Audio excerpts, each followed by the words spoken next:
The Iowa Women's Hall of Fame was established in 1975 to recognize women who have made lasting contributions or achievements in their field, community, state, nation, and the world. The nominations come from all over the state, from women in all walks of life. We've had up to today 150 Iowa women recognized as Hall of Famers. We want to be sure that we keep this tradition strong, so I want to encourage all of you to take nomination cards for yourselves and for people you know. The nomination cards are at a table in the atrium, and we want to start the process now for nominating the 2014 Iowa Hall of Fame inductees, and as I said, the cards are out in the atrium. The Hall of Fame Selection Committee is composed of 4 commissioners from the Commission on the Status of Women and 2 representatives from the public at large. Those serving this year from the Commission were Elizabeth Coonan, who chaired the Hall of Fame Selection Committee, and Commissioners David Goodenkoff and Joan Axel, as well as myself. In addition to thanking Beth, Joan, and David, I want to thank another commissioner, Tom Carnahan from Davenport. He's here today. He always comes as an enthusiastic volunteer, and he has served for several years on the Hall of Fame Selection Committee. So thank you to Tom, to David, to Joan, and to Beth.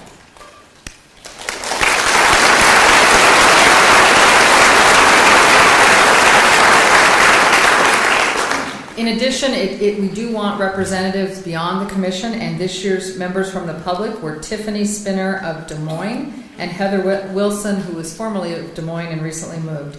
Is Tiffany Spinner here? Tiffany. Well, if you see her, there she is. Thank you, Tiffany. We appreciate your help. Thank you.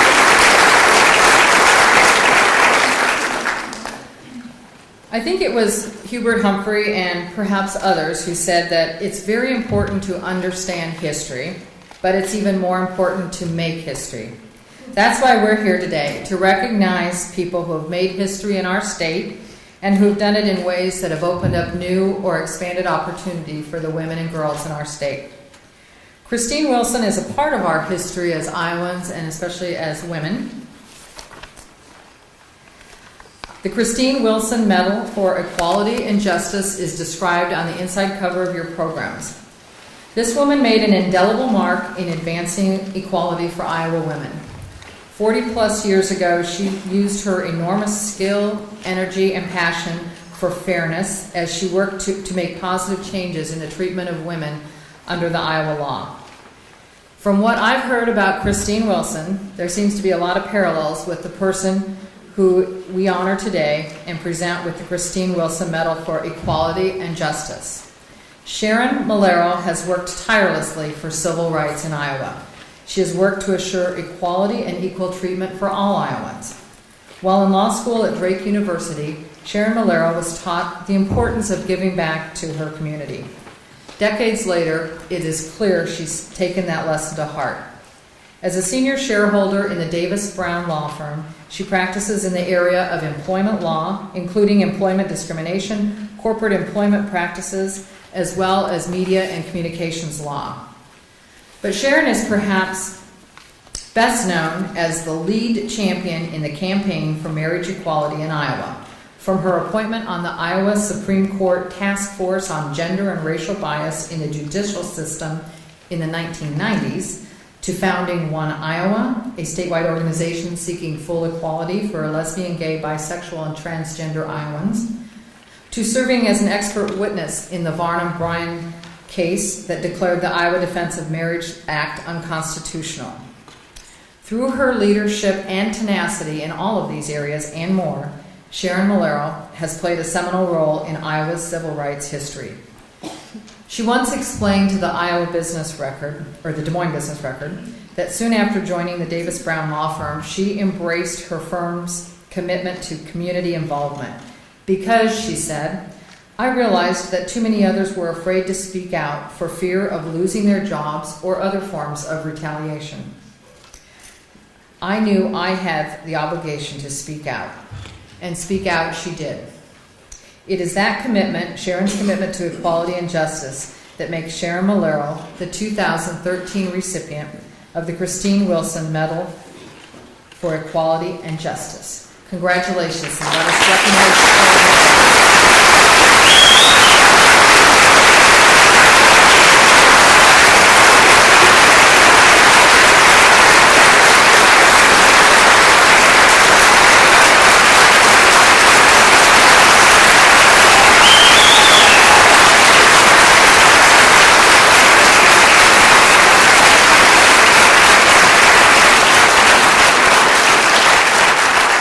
you very much. I'm humbled and honored to receive this award today. I would also like to congratulate the Hall of Fame inductees. Your stories are amazing, and your work and contributions to our community are remarkable. I'd like to specifically recognize Barbara Mack. She was one of my mentors and close friends. She helped me gain my voice and become an advocate, and so it's bittersweet that we're both here on the stage today. If only I could have one more Barbara hug.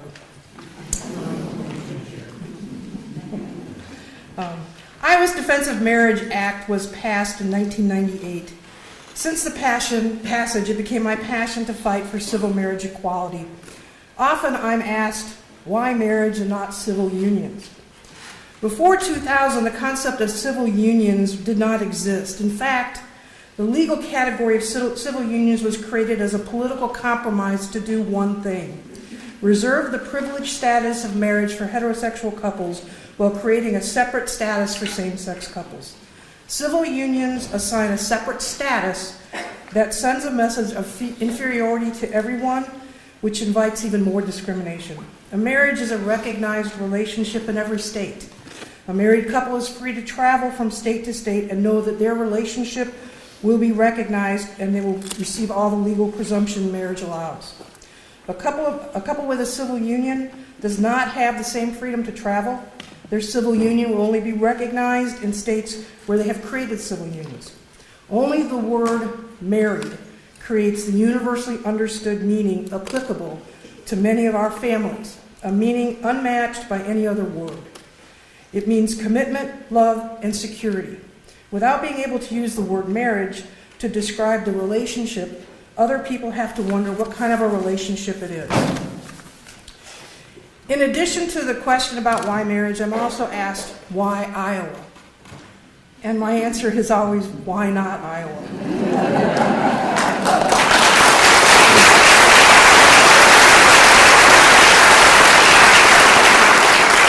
Iowa has a historic commitment to protecting the equality of individual liberties of all of its citizens.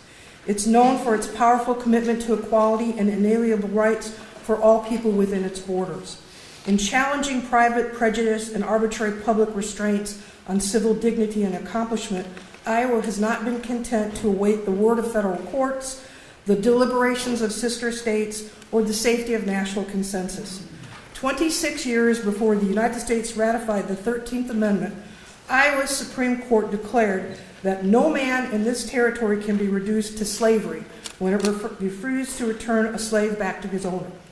Nearly a century before Brown versus Board of Education, Iowa rejected separate but equal system of public education for African American children. Iowa was the first state to admit women to the practice of law and the home state of the nation's most heralded advocate for women's suffrages, Carrie Chapman Catt. Iowa's longstanding commitment to equality and to the use of law and public policy to advance rather than inhibit individual autonomy and dignity is why Iowa was the right place to establish that laws prohibiting civil marriage equality violates equal protection for all, which is why Iowa was the right place. In closing, I'd also like to thank my partners at the Davis Brown firm for their support.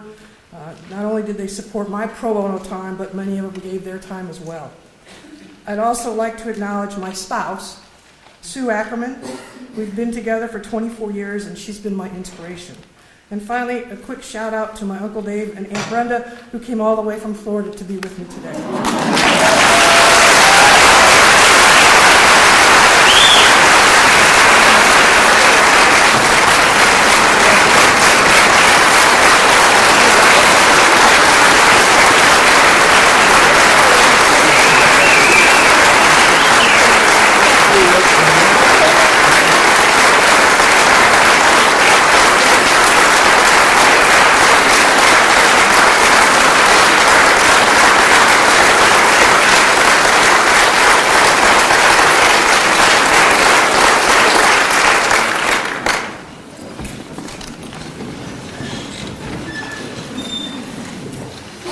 I would now like to introduce the Iowa Commission on the Status of Women Commissioner and Hall of Fame Committee Chair Elizabeth Coonan, and Elizabeth will announce the Iowa Women's Hall of Fame inductees for 2013.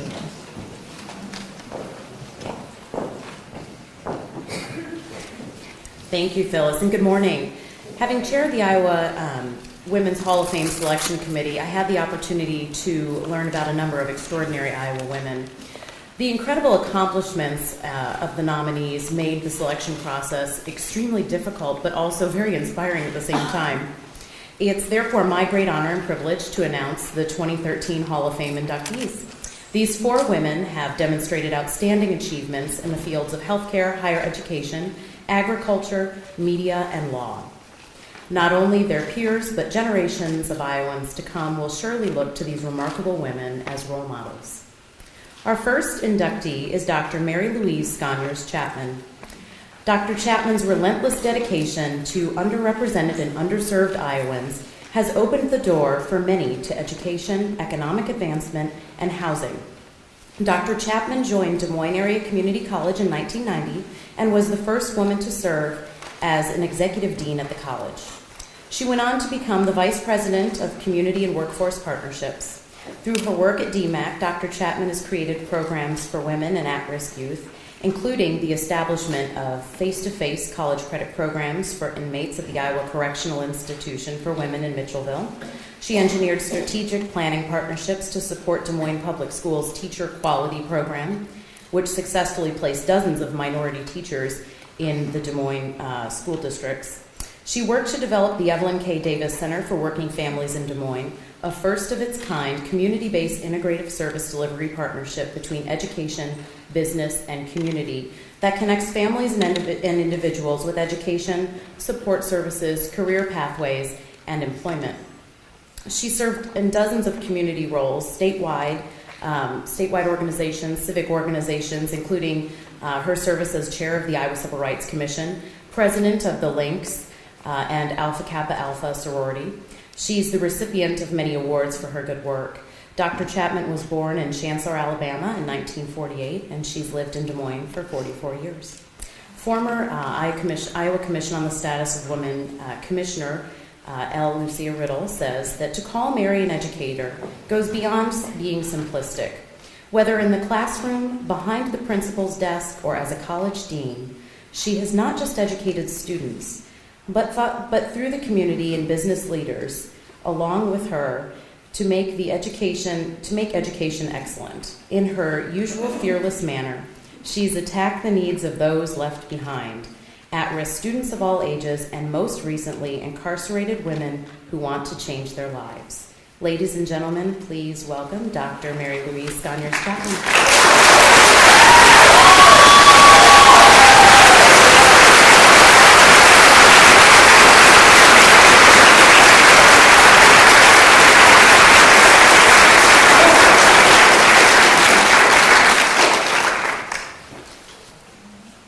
Maya Angelou, one of my favorite authors, has a quote that says, "Life is not measured by the number of breaths we take, but the moments that take our breath away."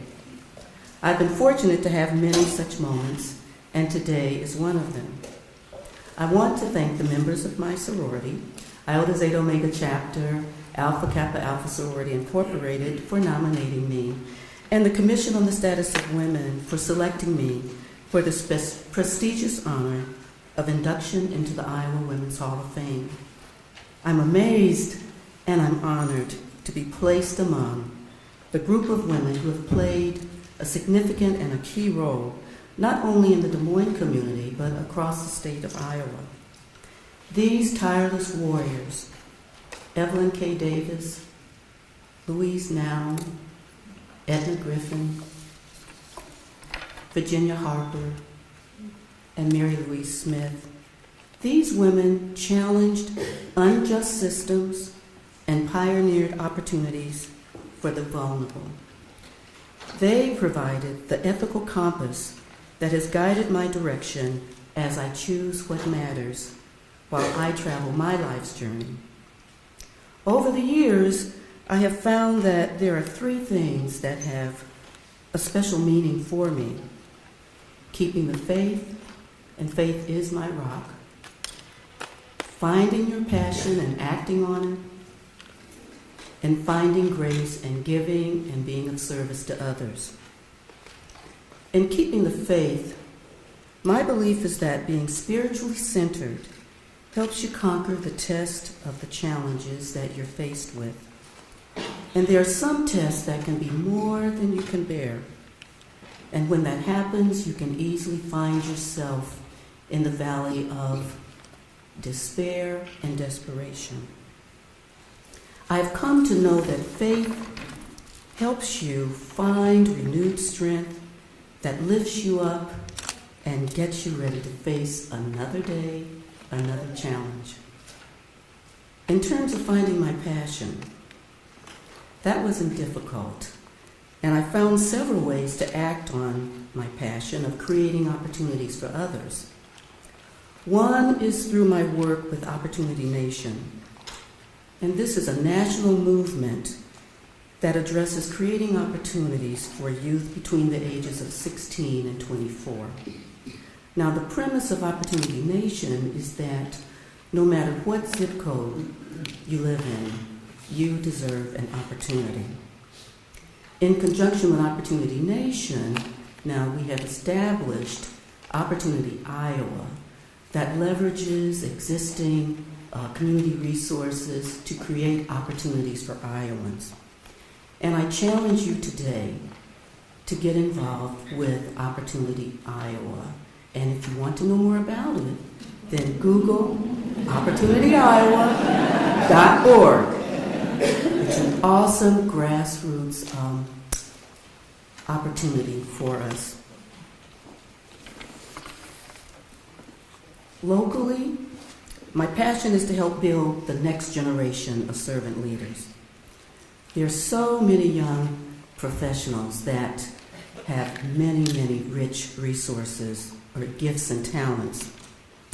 A couple of friends and I have joined together to mentor and coach these young professionals and helping them to find ways to share their gifts and their talents to uplift their communities that they're involved in. Lastly, it's important that you find grace in giving and being of service to others. In volunteer work, the mantra is time, talents, and treasure. Now, if you're like me, there's a lot of us that don't have much treasure, but what we do have is a lot of time and talents. That's the sweat equity that also matters. The giving of time and talents that changes the circumstance of a situation or empowers an individual for a life-changing outcome for the better is very powerful. Even Prince gets it. Now, you know who Prince is, don't you? Now, to paraphrase one of his Grammy Award-winning tunes, it says, "You don't have to be rich. I just want you extra time." And in this case, don't forget talents. In closing, I again want to thank my sisters of Alpha Kappa Alpha Sorority Incorporated for nominating me, and the Commission on the Status of Women for inducting me into the Iowa Women's Hall of Fame. You have made this one of the most breathtaking moments of my life. And I also want to thank my sister, Carolyn McGirt, who is joining me in this momentous occasion, and my sister of the Links Incorporated, and other friends that are here helping me share this breathtaking moment. To my fellow inductees, congratulations, and I am just so honored to be counted among you, and among you, the former inductees of the Iowa Women's Hall of Fame. Thank you again.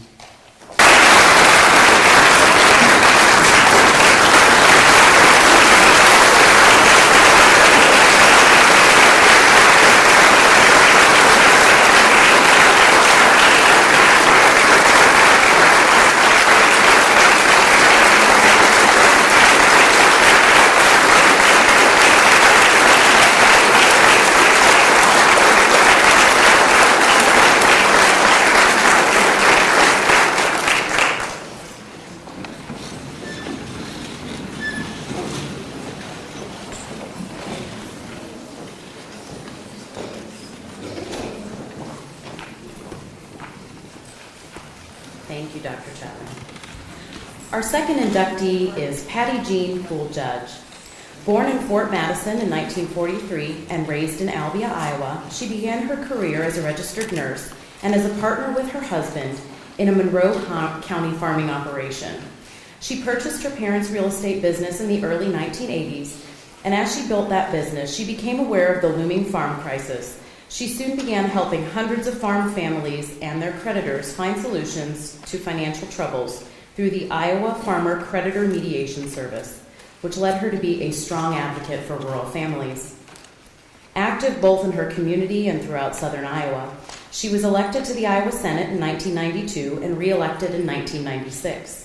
In 1998, she became the first woman elected Iowa Secretary of Agriculture and was re-elected again in 2002. During her administration, renewable energy in Iowa grew and became an integral part of our economy.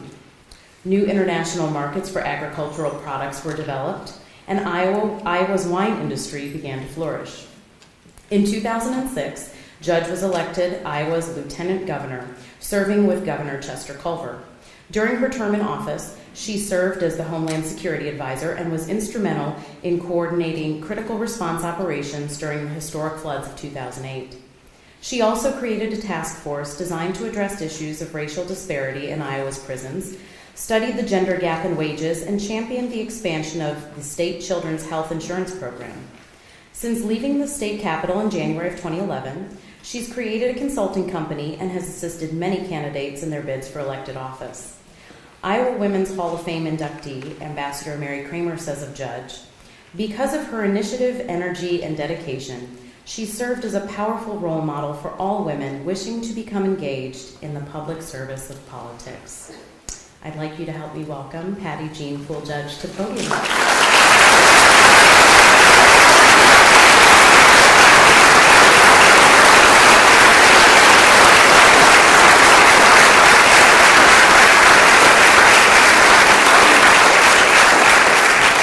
Thank you. Thank you very much for this honor. I want to thank the Commission, the Status of Women, and I also want to thank the employees of the Iowa Department of Human Rights, because I know how things get done in state government. I also am going to tell you from the beginning that I've had a bout of laryngitis, which may not be the worst thing for you, because many of you who know me know that I can talk, but we may keep that under wraps today. I also want to really thank Lieutenant Governor Joanne Zimmerman, who spearheaded the nomination. She worked very hard to do this for me, and Joanne, I want you to know how much I appreciate all of your work. And also to all the rest of you in the audience who submitted letters of support. I read them all. You're very, very generous, very gracious. And also, I want to recognize, as a group, the amazing people that are in the audience that many began as employees of mine in various capacities, some as co-workers, but today they're all very, very good friends. And thank you all for coming and supporting me here today. Your presence in my life has truly blessed me and my family. I've made some incredibly good decisions in my life. And the first one that I made was to be born to an amazing young couple who were just 21 years old, and it was in the middle of World War II. They didn't have much except each other and a lot of faith, and it's been a good partnership for all of us, I think. Lester and Lois Poole gave me the kind of home to grow up in that I wish every Iowa child had that opportunity. I knew I was loved. I knew as a little girl growing up in the 40s and the 50s, that they had my back. And I also knew that I was always challenged. I was not let off very easily, very often. Now my mother is here with me today. She's 91, and I'm so grateful she is here.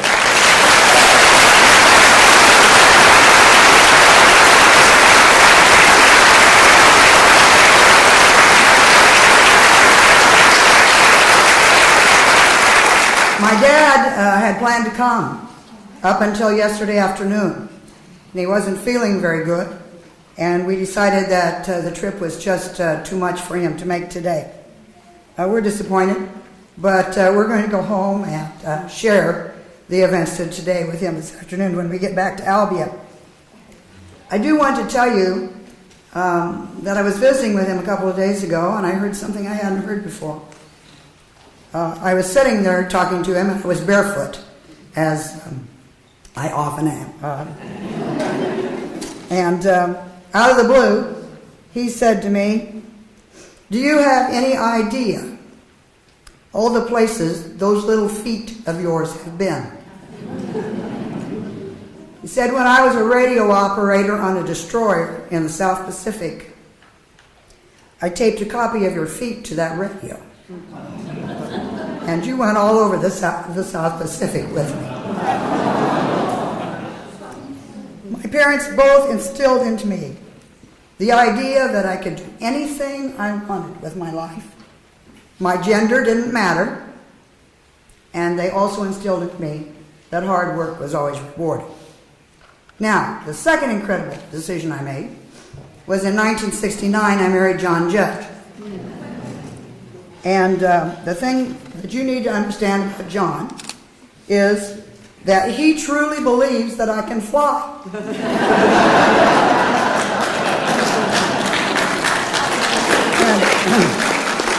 Any self-doubt that I've ever had, or any whining that I've ever tried in front of him about not being able to do something, always just falls on deaf ears. And he answers, "You can too." And we go on and try to do it. Now, our children and their family are all here today too. And I also want you to know that all of our children live in Iowa. Yes.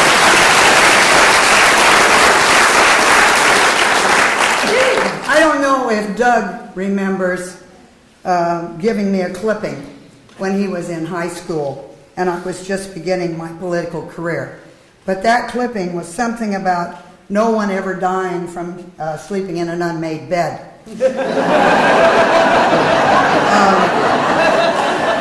it was a good thing, too, because we didn't spend a whole lot of time when those kids were growing up worrying about Susie Homemaker. And they all three worked on the campaigns. They all have been part of everything that we have done through the years. And I also want you to know that they all have strong women in their lives today, too. The question is often asked, how does a woman juggle the demands of a family and a busy career? That question, as most of you women know, is not usually asked of our gentlemen peers. But it is asked of us, and the answer for me is that the family supports each other. And I want to thank them for that uncompromising, unconditional support through the years.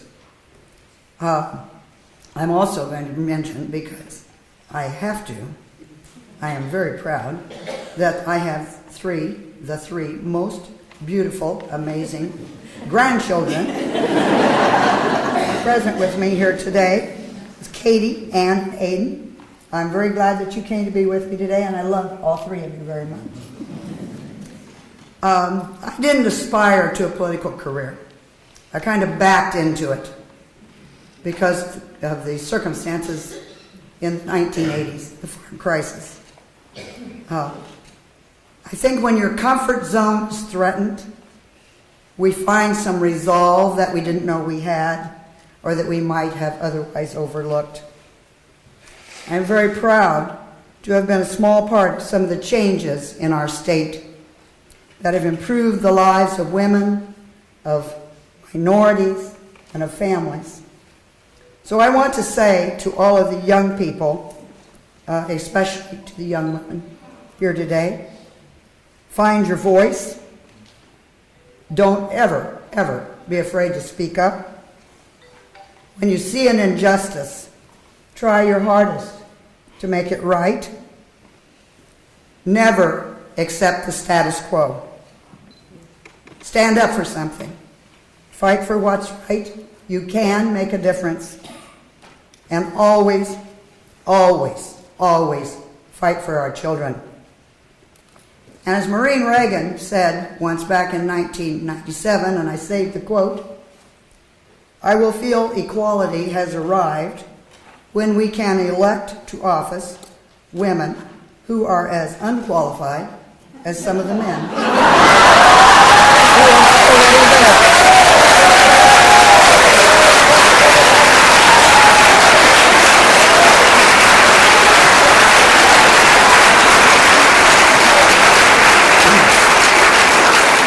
With that, I better say congratulations to my fellow inductees and good friends here on the podium with me. And again, thank you for this honor. It is a humbling honor and one I will always remember and always appreciate. Thank you very much.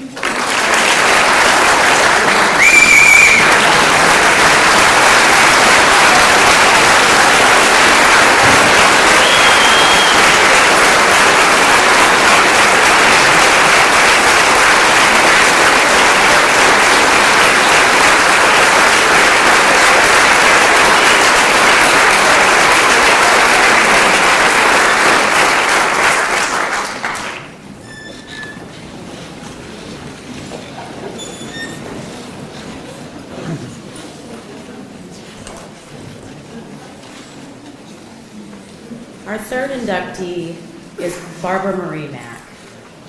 She was a journalist, a lawyer, and a teacher who shattered glass ceilings. She inspired women and gave generously to many people throughout her life.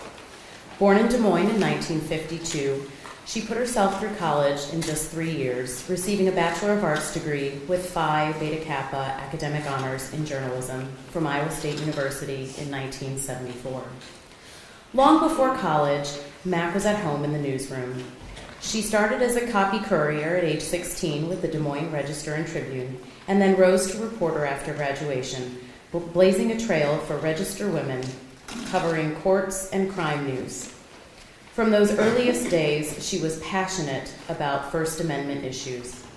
She helped found the Iowa Freedom of Information Council in 1975. Her growing interest in the law drew her to Drake University Law School, where she earned her Juris Doctor in 1977. By 1982, at age 29, she became the Register and Tribune Company's first female corporate secretary and general counsel, making her the highest-ranking woman in Register corporate history and its youngest executive. After overseeing the sale of the company to Gannett, she served as an out-of-counsel capacity to the Davis Brown firm, briefly before returning to Iowa State University as a professor in journalism and mass communications. While at Iowa State University, she taught classes ranging from basic to advanced and was a teacher, an academic advisor, mentor, and role model for thousands of students over a 25-year career. But Mack also made it a personal priority to tutor students who needed to pass the fundamental language usage exam required for entry into the Greenlee School of Journalism and Communications. She passed in 2012, mourned by family and friends and those many, many students who have taken her lessons to heart. Her legacy is a generation of young people, particularly women, poised to have positive impacts on Iowa and the world beyond. Barbara's former colleague and friend, Sharon Malero, shared that in all of her efforts, Barbara has mentored young girls and young women into stretching to reach their dreams. As a result of her mentoring, many women and college graduates have gone on to law school. These women are now lawyers and judges in Iowa. Also, many women college graduates entered the field of journalism and have become voices for others. Here to accept this award in memory of Barbara Marie Mack is her husband, Jim Giles. Please help me in welcoming.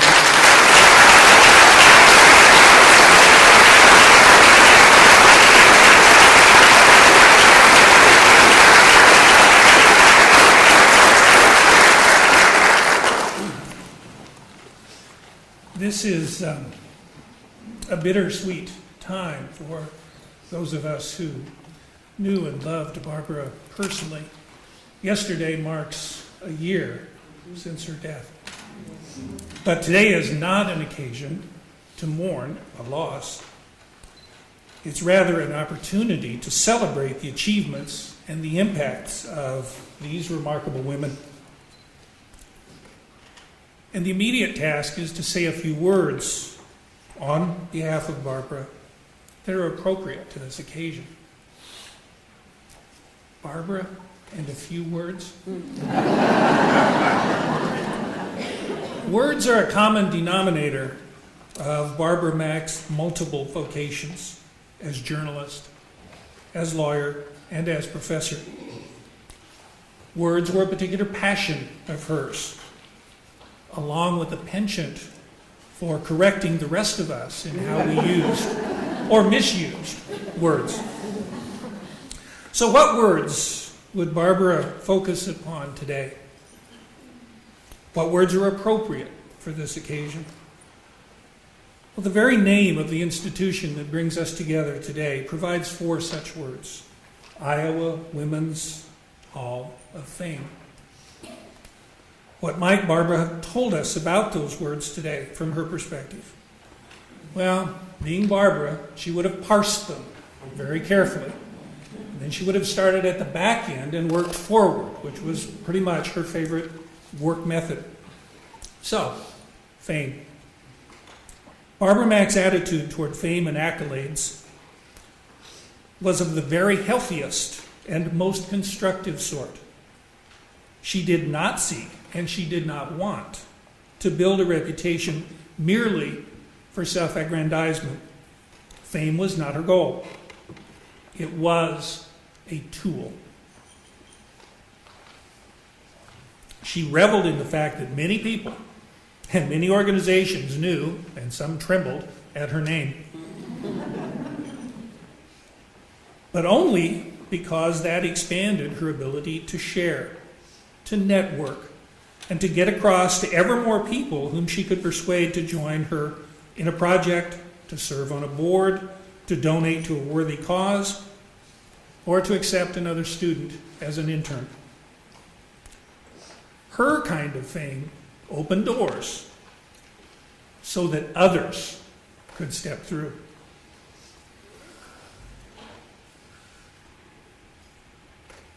Hard as it may be to believe, Barbara Mack didn't really know everyone on planet Earth. But she probably did know someone who did. Barbara bemoaned that she lived in an era where people could be famous merely for being famous. She found that wasteful. She used her fame, her notoriety, to connect, sometimes in subtle and even mysterious ways, a wide range of people to her ever wider range of interests and causes and good deeds. Fame for her was merely another tool with which to advance the people she chose to help. And that's exactly what she used it for. How about Hall? She'd give that a twist, I think. She'd shift our attention from hall as in shrine to hall as in passageway. She'd build a metaphor, perhaps about a path moving forward, for making progress, for being better tomorrow than yesterday at whatever talent or project was at hand. Not a goal, nor an attainment, but a way to get there and a reason to go. She would challenge us each not to emulate her, nor to be as good as she, but rather to charge full speed through every hallway of opportunity in passionate pursuit of the highest excellence that we're capable of, surpassing her, and basking in the pride she would take in our doing so. A hall is a means, not an end. Proud as she would be to be inducted into this Hall of Fame today with these ladies and before you all, Barbara would still have things to do tomorrow and people to see. The causes of women were a lifelong commitment for Barbara Mack. The list of firsts for her, as in the first woman who, is a very, very long list. But her reason for knocking down those doors and bursting through those glass ceilings wasn't about her own ambitions. In fact, that blustery, bigger than life, force of nature image that she worked so hard to project was actually a kind of scream to hide her own insecurities. It's a reaction against her own bouts of low self-esteem. But she met those obstacles reluctantly, and that makes her courage in pushing forward all the more remarkable. Now, she pushed through obstacles to be the first woman for the sake of the second woman and the third, and each after that. Barbara learned much from the generations of women who preceded her, starting with her mother, a daughter of Irish heritage, Catholic traditions, and good old Southwest Iowa horse sense. And through all of the wise women, many of whom are enshrined in this Hall of Fame, who mentored Barbara along the way. She honed those same lessons, growing up and maturing in the company of dear friends, many of whom are gathered here today. Friends from her newsroom days, friends from Iowa State, either as fellow students back in the 70s or as faculty colleagues as recently as just a year ago.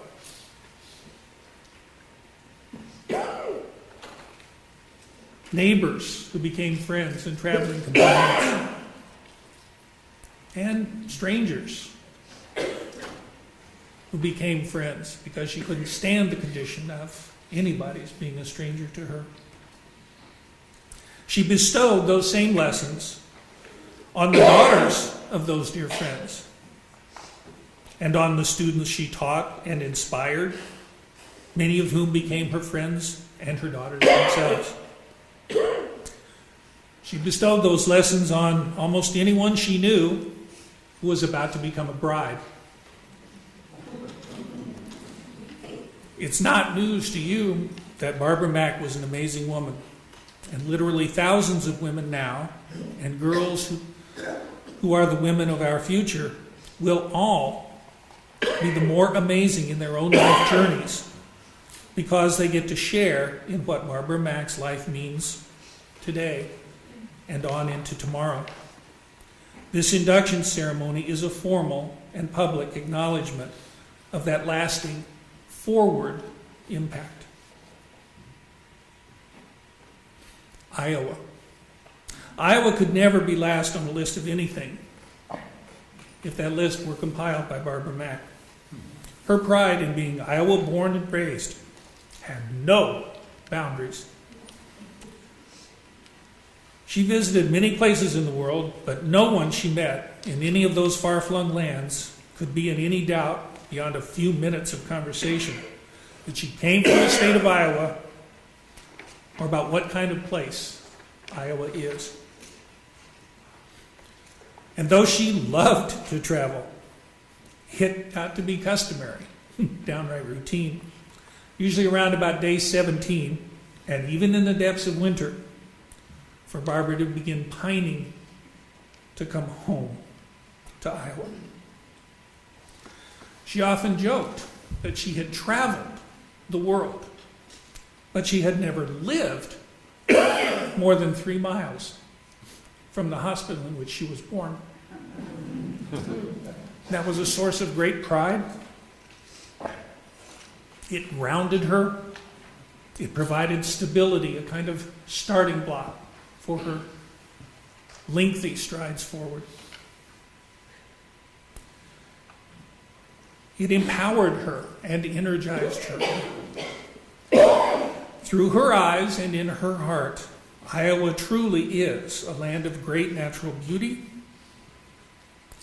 of women and men of character, and of a collective spirit of openness to the potentials of every individual. Her powerful intellect was cultivated by schools here and by the personal and professional opportunities she enjoyed here. Barbara's humor could be a little salty for some Iowa tastes, but her contributions to the cultural cuisine of Iowa were rooted in her deep gratitude and affection for what Iowa means in the hearts and minds of its citizens, and none more so than Barbara Mack. She was Iowa through and through. So, what words are appropriate for this occasion at the Iowa Women's Hall of Fame and the induction of Barbara Mack? Well, she would have been simultaneously bursting with pride and bowed in humility at this recognition, at being honored along with these other inductees and with a longtime friend, Sharon. Barbara Mack had a very special love for Iowa and for you. Today she would thank you for loving her back in this very special way. Thank you.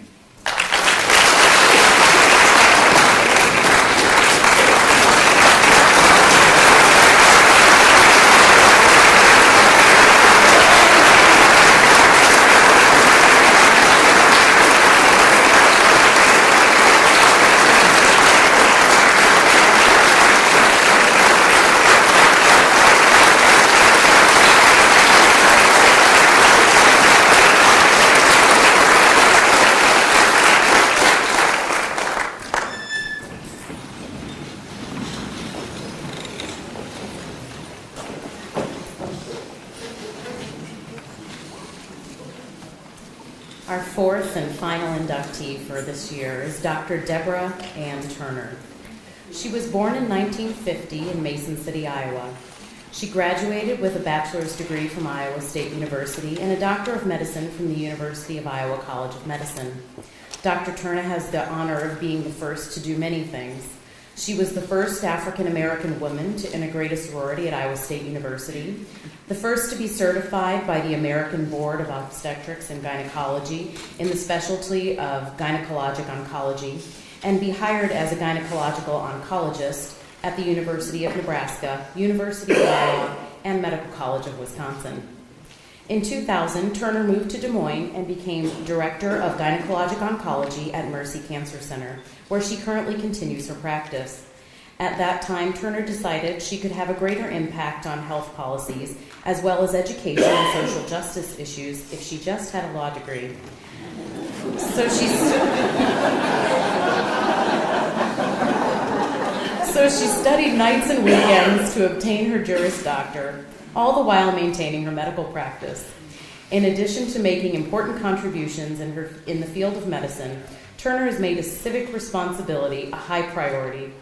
She served on the Iowa Board of Regents while simultaneously pursuing her law degree. She served as vice president of the League of Women Voters of Iowa and president of the Metro League of Women Voters in Des Moines. She serves as a clinical professor at Des Moines University and adjunct clinical faculty at the University of Iowa. She's also expanded her medical mission work to Tanzania with Outreach, Inc., a non-denominational, non-governmental organization based in Union, Iowa. Lieutenant Governor Sally Peterson said, "As an Iowa citizen, as an American citizen, and as a world citizen, Dr. Deborah Turner has been a lifelong public servant. Her advocacy on behalf of women, girls, and minorities has contributed to more inclusive healthcare policies here at home and better healthcare practices around the world. Ladies and gentlemen, please join me in welcoming to the podium Dr. Deborah Ann Turner.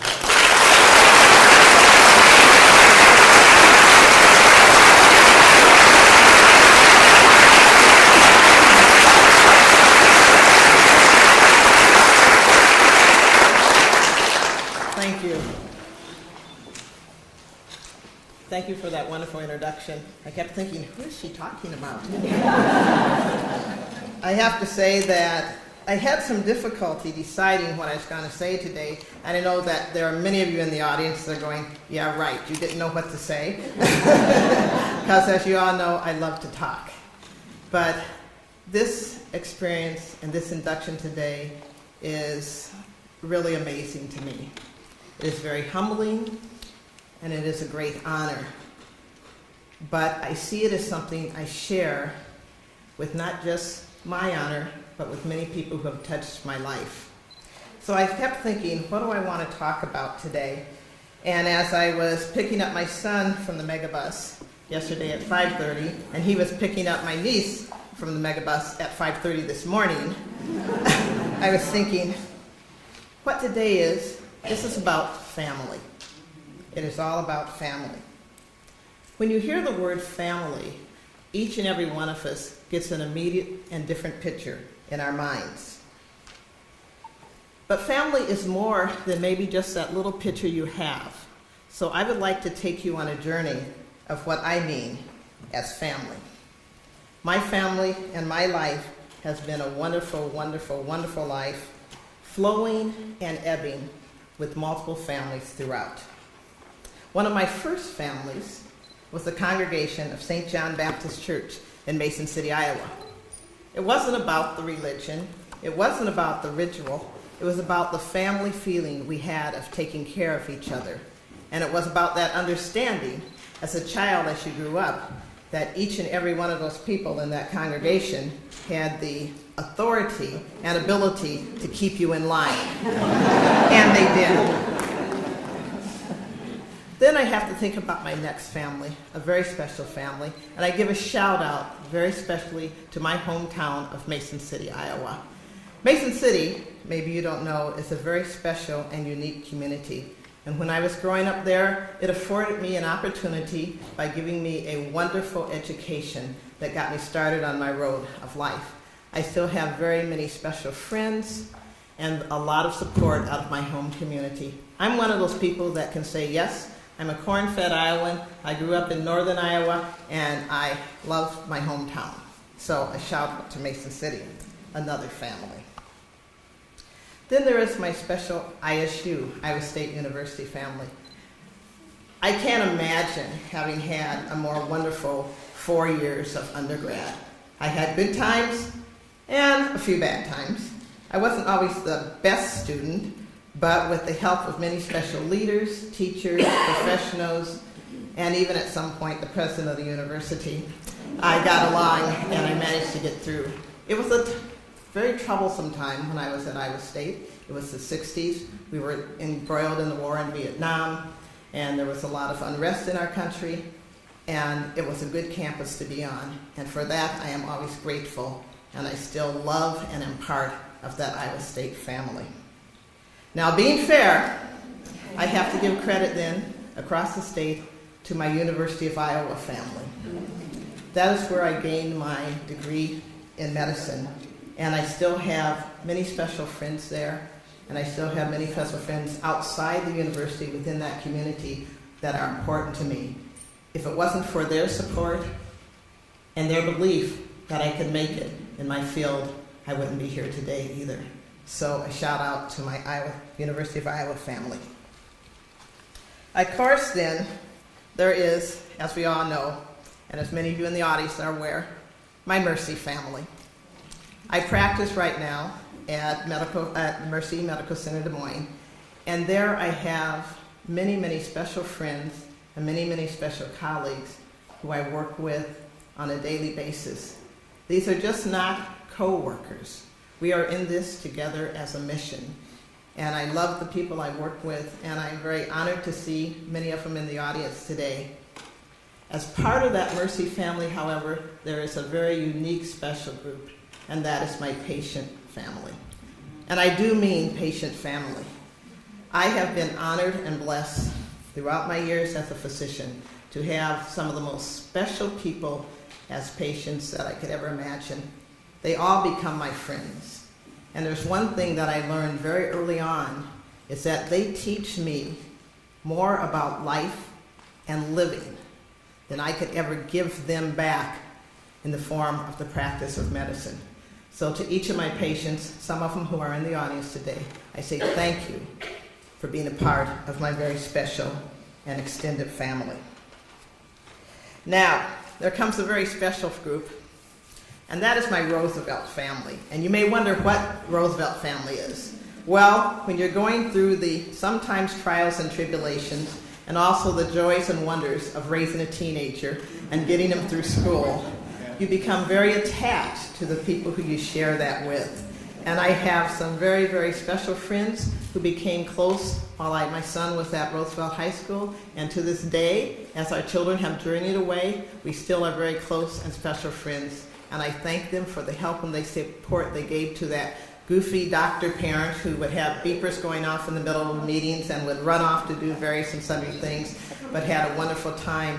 And it was their support that helped me with my son. They played as surrogate parents to him, and he sees them as special parents today still. So I thank my Roosevelt family. Now, I have a new family now, and that is my Outreach, Inc. family. As was mentioned in my introduction, Outreach is an NGO that does service in food, water, education, and medical care. I was introduced to Outreach by a friend of mine who's a nurse at Mercy who walked down the hall one day and said to me, "Hey, we're going to Tanzania in 3 months. Do you want to go along?" And I said, "I'll think about it." And the next day I saw her in the hall and I said, "Sure, I'll go." Now tell me about it. And through them, I had the opportunity to become involved with a very, very special group, and both of who, Kathy and Floyd, who are in the audience today with me. And as you may have noticed, a week or so ago, there was a special organization that got the 5,000th point of light at the White House, and that was indeed Outreach, Inc., an Iowa organization, Union, Iowa, and I love being part of that Outreach family.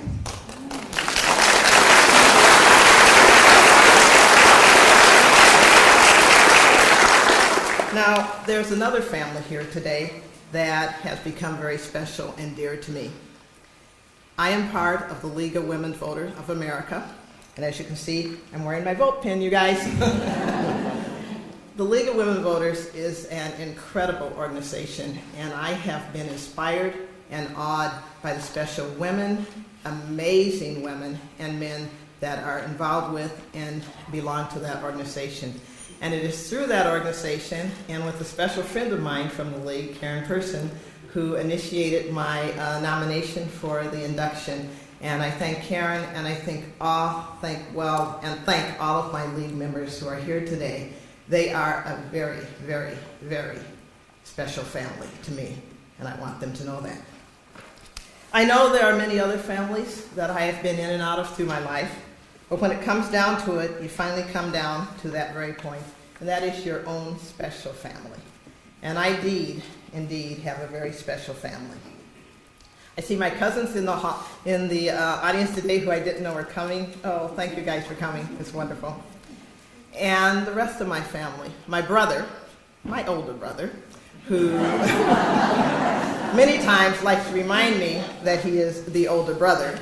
But he has always been there to help me and support me, and is a very special person in his own kind.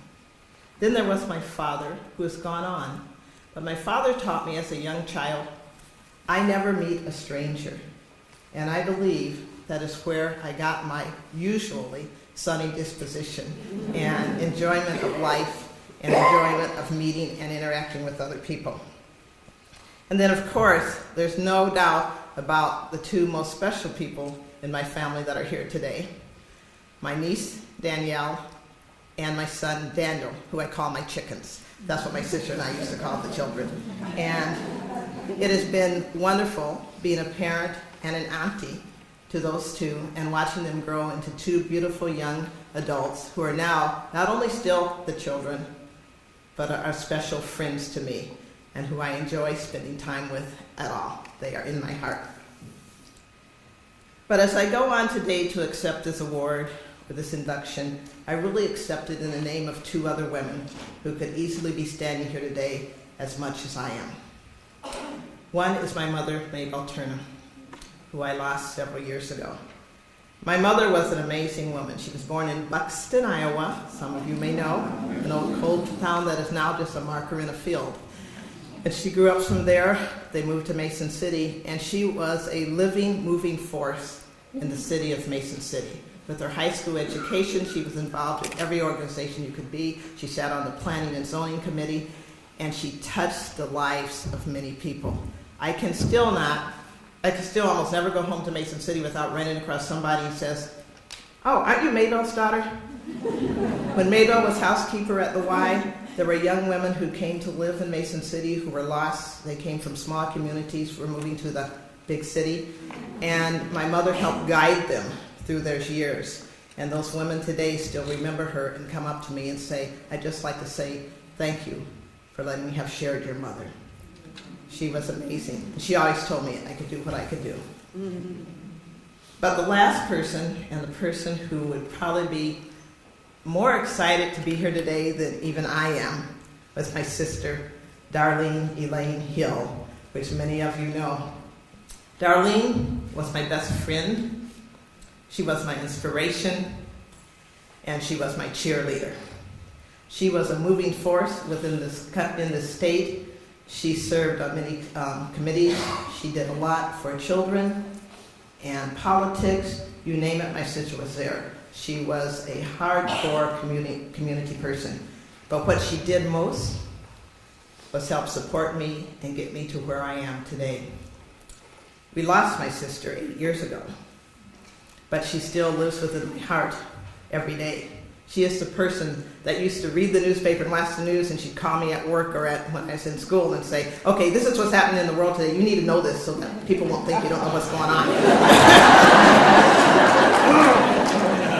Or I'd call her and say, "Oh, I am so tired. So tired tonight, I don't think I can chew." And she'd say, "Okay." So she'd make me a special dinner that didn't require much chewing. It still tastes very good. I would that Darlene were here with me today in presence, but I know she's here in my heart, in the hearts of my family, and in the hearts of many of you who knew her before. So as I accept this induction today, I would like to accept it in the name of my mother, Mabel Turner, and my sister, Darlene Elaine Hill. I would like to thank each and every one of you for being here and sharing this moment with us. I feel honored and humbled to be with this amazing group of inductees. It's really awesome. It's amazing to look at the women who have come before, and they are inspiring to me. And as a last thing I would like to say, one of my role models through life was Dr. Martin Luther King. And the night before he died, you may remember he did, "I've been to the mountaintop" speech. He said, "I've been to the mountaintop, I've looked over and seen the glory land." That day, after his death, I sat down, and as a young teenager looking forward into life and thinking what it was going to be, I wrote this poem. Not the same mountain it is, not yet to the top I've been, but through love, family, friendship, and education, to climb it I've begun. And someday, through God's grace, at top I will be. I hope you all get to your mountaintops, and thank you everyone.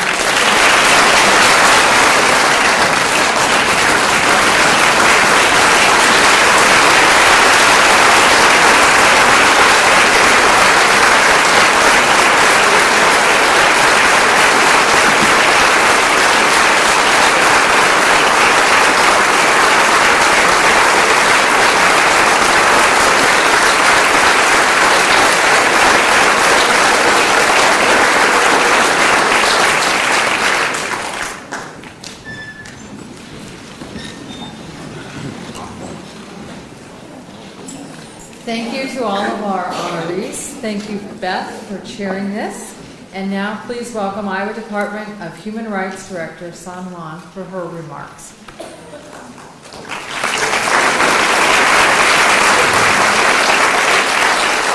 Good morning, everybody. Let me begin by sharing regrets from Governor Reinstead and Lieutenant Governor Reynolds, who were unable to join us this morning due to prior commitments. However, the governor has signed this proclamation, and I will read that for you now.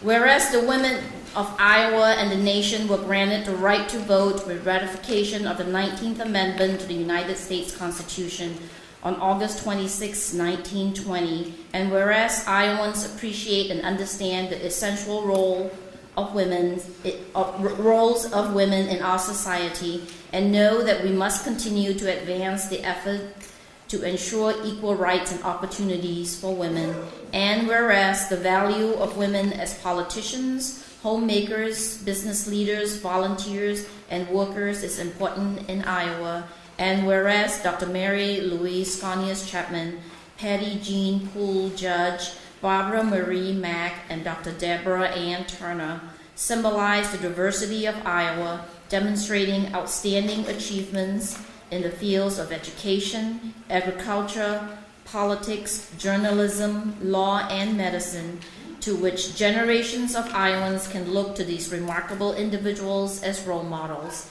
And whereas the Iowa Constitution has been amended to read that all men and women are by nature free and equal and have certain inalienable rights. And whereas the state of Iowa is committed to eliminating inequalities in its laws and in the attitudes of its people, and has made significant progress in that direction. And whereas women comprise nearly half of Iowa's full-time workforce, and whereas the state of Iowa affirms its commitment to its advancement of equal rights for women through the work of the Iowa Commission on the Status of Women, and whereas Iowa's dedication to the principles of equality and fairness is an integral part of our state's foundation, and Iowans are proud of progress made and are dedicated to continuing efforts needed to assure equality for women. Now, therefore, I, Terry E. Branstad, Governor of the State of Iowa, do hereby proclaim August 26, 2013 as Women's Equality Day.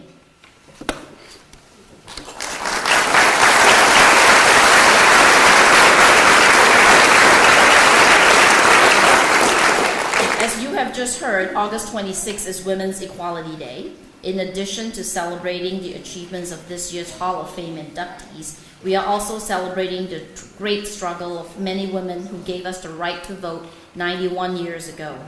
The 19th Amendment guarantees all American women the right to vote. Achieving this milestone required a lengthy and difficult struggle. Victory took decades of agitation and protests. Several generations of women suffrage supporters lectured, rode, marched, lobbied, and practiced civil disobedience to achieve what many Americans considered a radical change of the Constitution. In fact, many of the members of the Iowa Women's Hall of Fame helped in the struggle to guarantee women's right to vote. On September 13th, we'll be able to honor the suffragists just by voting in school elections across the state. Do not let their fight be in vain. Please take every opportunity to vote. At this time, I would like to thank the commissioners of the Iowa Commission on the Status of Women and the Iowa Hall of Fame Selection Committee for dedicating time and working passionately not only on a range of issues concerning women and girls in Iowa, but also making this event grand and successful. I know you've put in a lot of time in making this event as you have seen it today. I would also like to thank the commissioners and friends of the Iowa Commission on the Status of Women for their help at this event as well. And in addition, I think as Lieutenant Governor Judge has indicated, many of our staff in the Iowa Department of Human Rights have put in a lot of time. So I would like to acknowledge Sanjita Shrestha, Megan Banford from our staff, as well as our Deputy Director, Heidi Smith, who is also the administrator for our Division for Community Advocacy and Services, as well as the many other volunteers who are here to help ensure that the event is organized and successful. Thank you very much for your presence here today. I hope to see all of you next year at 2014 Hall of Fame. Thank you.